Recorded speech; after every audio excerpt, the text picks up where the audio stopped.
ହେଉଛନ୍ତି ମା ଭଗବତୀ। ଭଗବତୀ ବହୁ ପୁରାତନ ମନ୍ଦିର।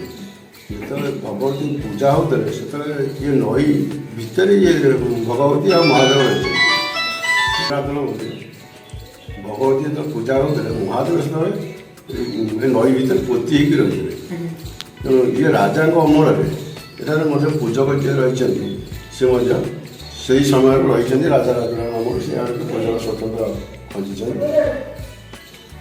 ମହାଦେବଙ୍କ ପୂଜା ସେତେବେଳେ ହେଉନଥିଲା, କାହିଁକିନା ଜଣା ନଥିଲେ କି ସେ ସେତେବେଳେ ପୋତି ହେଇକି ଥିଲେ। ତାପରେ ଆସ୍ତେ ଆସ୍ତେ ଯେତେବେଳେ ଦେଖିଲେ ମାଆଙ୍କର ପୂଜା ଯାହାହେଲେ ବାବା ରହିବା ଦରକାର, କିନ୍ତୁ ଦେଖିଲା ବେଳକୁ ବହୁଳ ଗାଈ ଚରିବାକୁ ନେଇକି ଆସନ୍ତି। ସେ ସମୟରେ କ'ଣ ହେଇଛି ନା ଗୋଟାଏ କଳା ଗାଈ ସିଏ ଆସିକି ସେଇ ଜାଗାରେ ହିଁ ଠିଆ ହେଇଯାଏ। ଠିଆ ହେଲେ ମନକୁ ତାର ସ୍ୱତଃପ୍ରବୃତ୍ତ ଭାବେ କ୍ଷୀର ସେଠି ସ୍ରବେ, ଯାହାକି ଗୌଡ଼ ଦେଖେ ସବୁଦିନ ଗାଈ ତ କ୍ଷୀର ଆସୁଛି କି ଘରକୁ ଆସିଲା କାହିଁ କ୍ଷୀର ଆସୁନି। ତେଣୁ ଦିନେ ତାକୁ ଜଗିଲା, ଜଗିକି ଦେଖିଲା ବେଳକୁ ଇଏ ହେଉଛି। ସେଠୁ ରାଜାଙ୍କ କାନ ଗଲା, ରାଜାଙ୍କ କାନ ଯିବା ପରେ ସେଠୁ ରାଜା ଆସିଲେ ଦେଖିଲେ ସେଠୁ ପୂଜେଇ କଲେ ମହାଦେବଙ୍କର ଲିଙ୍ଗ ବାହାରିଲା। ଆସି ମହାଦେବ ତାଙ୍କ ନାଁ ମଧ୍ୟ ଭୁବନେଶ୍ୱର ମହାଦେବ। କୋଣାର୍କ ମନ୍ଦିର ତିଆରି ହେବାର 500 ବର୍ଷ ପୂର୍ବର ବୋଲି କିମ୍ବଦନ୍ତୀ କହୁଛି। ତେଣୁ ପ୍ରତ୍ନତତ୍ତ୍ୱ ବିଭାଗ ସେ ମହାଦେବଙ୍କୁ ନେଇଛନ୍ତି, ନେଇକି ରକ୍ଷଣାବେକ୍ଷଣ ତାଙ୍କର ମଧ୍ୟ ଲୋକ ଜଗଳି ରହିଛି। ଆଉ ସେଦିନ ମାଆଙ୍କର ମନ୍ଦିର ମଧ୍ୟ ଏଠି ଥିଲା। ଆଉ କେଉଁ ମନ୍ଦିର ଥିଲା ତାହା ଆମେ କହିପାରିବୁନି। ବହୁତ ମାନେ ମନ୍ଦିର ତା ଭିତରେ ଭାଙ୍ଗି ଯାଇଛି, ଯାହାକି ଏବେ ଯେତେବେଳେ ମାଆଙ୍କର ମହାଦେବ ସାମ୍ନାରେ ଥିଲେ ଭଗବତୀ, ତାପରେ ଜଣେ ଭକ୍ତ ଏଇ ମନ୍ଦିରକୁ ତିଆରି କରିଛନ୍ତି। ଏଇ ଜାଗାରେ ହିଁ ମାଆ ରହିଛନ୍ତି। କିନ୍ତୁ ତାଙ୍କର ଯେଉଁ ଦଧି ନଉଦି ଅମଳା ବେଢ଼ା ଇଏ ସବୁ ତ ପୁରାତନ ଭାଙ୍ଗିକି ରହିଛି। ତାପରେ ମାଳିକା ବର୍ଣ୍ଣିତ ଅନୁସାରେ ଯେ ଏଠି ପୁରାତନ ମନ୍ଦିର ରହିଥିଲା, ପଞ୍ଚମୁଖୀ ହନୁମାନ ଥିଲେ ବୋଲି କିମ୍ବଦନ୍ତୀ କହୁଛି, ମାନେ ମାଳିକା। ତେଣୁ ସେଇ ଯାହା ହଉ ସେ ଏବେ ମଧ୍ୟ ସେଇଟା ଇଏ ହେଇକିରି ପଞ୍ଚମୁଖୀ ହନୁମାନ ପାଖରେ ମଧ୍ୟ ତିଆରି ହେଇଛନ୍ତି। ତାଙ୍କର ଦୟାନଥ ଏବେ ଆମେ ଶୁଣିଛୁ କି ମହାଦେବ ମନ୍ଦିରଟା ଗଭର୍ଣ୍ଣମେଣ୍ଟ ନେଇଛି, କାମ କରୁଛି। ହଁ, ଇଣ୍ଡିଆ ଗଭର୍ଣ୍ଣମେଣ୍ଟ ନେଇଛି। ଇଣ୍ଡିଆ ଗଭର୍ଣ୍ଣମେଣ୍ଟ ନେଇକରି କାମ ତ କିଛି କରୁନାହାନ୍ତି, କିନ୍ତୁ ତାଙ୍କର ରଖୁଆଳି ଅଛନ୍ତି। ମାନେ କେବଳ ଏଠି ସଫାସଫି କରିବା ରହିବା ଜଗିକି ରହିଛନ୍ତି, ଯେ ଆଉ କୌଣସି କାମ ତାଙ୍କର ହେଇପାରିବ ନାହିଁ। ଯାହା ସେମାନେ ଚାହିଁବେ, ଏ ତ ସେଣ୍ଟ୍ରାଲ ଗଭର୍ଣ୍ଣମେଣ୍ଟ ନା, ତେଣୁ ସିଏ ଯାହା ଚାହିଁବେ ତାହା ହିଁ କରିବ। ତାଙ୍କର ମଧ୍ୟ ଫଳପେଟି ଅଛି ଯେ ମନ୍ଦିର ପାଖରୁ 100 ମିଟର ଦୂରରେ କୌଣସି ମନ୍ଦିର ହେଇପାରିବନି। ଯେହେତୁ ଏଠି ହନୁମାନ ମନ୍ଦିରଟି ହେଲା, ସେ ମାଳିକା ପର୍ଯ୍ୟନ୍ତ ବହୁତ ପୁରାତନ ଥିଲା। ତେଣୁ ସେଇ ଅନୁସାରେ ସେ ମଧ୍ୟ ହବାର ଅଛି, ତେଣୁ ହେଇଗଲା, ହେଇଯାଇଛି। ଆଉ ଏବେ ବି ମଧ୍ୟ ହେଇଗଲାଣି, ପାଖରେ ମଧ୍ୟ ବହୁତ ଉନ୍ନତି ମାନେ ସେଟା ବୁଡି ଯାଇକି ମନ୍ଦିର ବର୍ଷା ଦିନେ କେମିତି? ନା ବର୍ଷା ନଈ ବଢ଼ି ତ ଏବେ ନାହିଁ, ଆଗରୁ ଯେଉଁ ହେଉଥିଲା। ବର୍ତ୍ତମାନ ଯେଉଁ ମାଆଙ୍କୁ ଦେଖୁଛନ୍ତି, ଯଦି ହାଇ ଫ୍ଲଡ୍ ହୁଏ ତାହେଲେ ମାଆଙ୍କର ଛାତି ପର୍ଯ୍ୟନ୍ତ ପାଣି ଚାଲିଯାଏ, ମୁଖ ବୁଡ଼େନି। କିନ୍ତୁ ମହାଦେବଙ୍କର ସମ୍ପୂର୍ଣ୍ଣ ବୁଡ଼ିଯାଏ। ମହାଦେବ ବୁଡ଼ିକି ତା ଉପରେ ବହୁତ ପାଣି ହୁଏ। ଆଉ ମାଆଙ୍କର ବର୍ତ୍ତମାନ ଯେଉଁ ଅଛନ୍ତି ତାଙ୍କର ଛାତି ପର୍ଯ୍ୟନ୍ତ ପାଣି ହେଇଯାଏ। କିନ୍ତୁ ହେଲା ବେଳକୁ ସେତେବେଳେ ମୁଖ ପାଖକୁ ଗଲା ବେଳକୁ ଯୁଆଡ଼େ ହେଲେ ବନ୍ଧ। ହଁ, ସେତେବେଳକୁ ମାଆଙ୍କ ମୁଖ କେବେ ବୁଡ଼ିଯାଏ। ଅଷ୍ଟଭୁଜା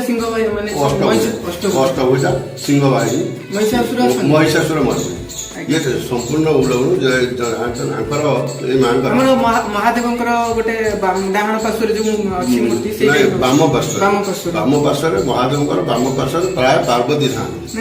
ଆମେ ମନ୍ଦିରରେ ଯେଉଁ ଦେଖିଛୁ ଯେଉଁ ମାଆଙ୍କର ପ୍ରତିଛବି ଅଛି, ସେଇ ପ୍ରତିଛବି ବୋଧେ ଯୋଉ ପ୍ରତିଛବି ଅଛି ଏକ୍ଜାକ୍ଟଲି ଇଏ ହେଉଛନ୍ତି ସେଇଟା। ତେଣୁ ମାଆଙ୍କର ପୂଜା ମଧ୍ୟ ସେଇ ସମୟରୁ ଯେତେବେଳେ ମହାଦେବ ମନ୍ଦିର ହେଇଛି ସେତେବେଳେ ମଧ୍ୟ ମାଆଙ୍କ ମନ୍ଦିର ହେଇଛି, ଯାହାକି ସେଇ ମାଆଙ୍କର ପ୍ରତିମୂର୍ତ୍ତି ପାର୍ବତୀ ନ ରହିକି ସେଠି ଭଗବତୀ ମଧ୍ୟ ରହିଛନ୍ତି। ଏକ୍ଜାକ୍ଟଲି ସେଠି ଯାହା ଦେଖିଲେ ବର୍ତ୍ତମାନ ଇଏ ହେଉଛନ୍ତି ସେଇଆ। ଆମେ ଯେମିତି ଦେଖୁ କି ଦୁର୍ଗାଙ୍କର ସାମ୍ନାରେ ସିଂହ ଥାଏ, ଆମର ମହାଦେବଙ୍କ ଆଗରେ ବାସବଳ ଥାଏ, ଏଠି ଆମର ଆଗରେ ସେଇ ପୁରାତନ ମନ୍ଦିର ଯେହେତୁ ସେଠି ମଧ୍ୟ ବଳିପ୍ରଥା ଥିଲା। ଆଗରୁ ବଳିପ୍ରଥା ଥିଲା, ବଳିପ୍ରଥା ବନ୍ଦ ହେଲା, ସେବେଠାରୁ ବଳିପ୍ରଥା ବନ୍ଦ ହେଇଯାଇଛି। କିନ୍ତୁ ଇଏ ପ୍ରକୃତ ଆମର ଏଠି ସିଂହ ନାହାନ୍ତି, ଏଠି ଅଛନ୍ତି ବତକ। ହଂସ ବତକ। ସେ ଯେହେତୁ ଏଇଟାକୁ ମା ଭଗବତୀ ସରସ୍ୱତୀ ରୂପରେ ପୂଜା ପାଆନ୍ତି, ଲକ୍ଷ୍ମୀ ରୂପରେ ପୂଜା ପାଆନ୍ତି। ତେଣୁ ଏଇଟା ଗାୟତ୍ରୀ ପୀଠ କହିଲେ ଅତ୍ୟୁକ୍ତି ହବନି। ତେଣୁ ସେଇ ଅନୁସାରେ ଏଠି ସେବେଠାରୁ ସିଂହ ମୂର୍ତ୍ତି ନାହାନ୍ତି, ତାଙ୍କର ଏଠି ବତକ ରହିଛନ୍ତି। ଆଗରୁ ତ ବହୁତ ଜଙ୍ଗଲ ଥିଲା, ଯାହାକି ଦିନରେ ଲୋକকে ଆସିବାକୁ ପଡ଼ିବ।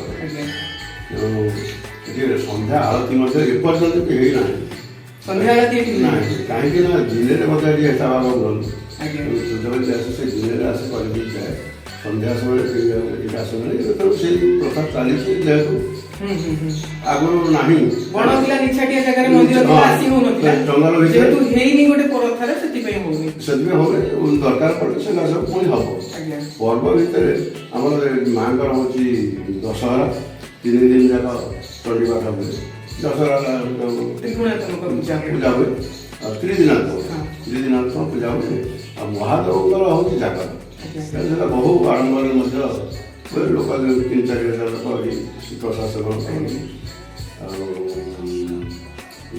ଶୀତଳ ଶାସିତ ହେଇପାରୁନାହିଁ ଯଦି ଭବିଷ୍ୟତରେ ହେଇପାରେ ଆଉ ଏ ପାଖରେ ଯେଉଁ ହନୁମାନ ମନ୍ଦିରଟି ଅଛି ସେ ହନୁମାନ ମନ୍ଦିର ତିଆରି ହେଇଥିଲା 1920 ମସିହା ଜାନୁଆରୀ 26 ତାରିଖ ଦିନ ପ୍ରତିଷ୍ଠା ହେଇଥିଲା ଯାହାକି ସେଟା ହେଉଛି 30 ତାରିଖରେ ପଡ଼ିଥିଲା ସରସ୍ୱତୀ ପୂଜା ତେଣୁ ସେଇ ସରସ୍ୱତୀ ପୂଜା ଦିନ ସବୁ ବର୍ଷ ଯଜ୍ଞ ପୂର୍ଣ୍ଣାହୁତି 3 ଦିନ 5 ଦିନ ପୂର୍ବରୁ ତାର ଯଜ୍ଞ ଆରମ୍ଭ ହେଇକି ସରସ୍ୱତୀ ପୂଜା ଦିନ ପୂର୍ଣ୍ଣାହୁତି ହେଉଛି ଆଉ 3 ଠାକୁରଙ୍କର ମଧ୍ୟ ହନୁମାନ ଜୟନ୍ତୀ ପଣା ସଂକ୍ରାନ୍ତି ଦିନ ହନୁମାନ ଜୟନ୍ତୀ ହୁଏ ରାମ ନବମୀ ଦିନ ରାମର ସୀତା ହୁଏ ଗଣେଶ ପୂଜା ଦିନ ଗଣେଶଙ୍କର ପୂଜା ଦିନ ये पर्वटी आडम्बर कराए ଆଉ ଯଜ୍ଞଟା ଏଇ ମାଘ ମାସ ପଞ୍ଚମୀ ଦିନ ପୂର୍ଣ୍ଣାହୁତି କରାଯାଏ ମାଙ୍କର ତ ଦଶହରା ଆଉ ମହାଦେବଙ୍କର ଜାଗର এই ଯୋଡ଼ିଏ ପର୍ବ ଆଡ଼ମ୍ବର ସହିତ ପାଳନ କରାଯାଉଛି ଆଉ ଏଇ ସ୍କ୍ରିନଟା ଗୋଟେ ଦେଖିଥିଲୁ ମଝିରେ ଆସିକି ସ୍କ୍ରିନରେ ଗୋଟେ ମାଙ୍କର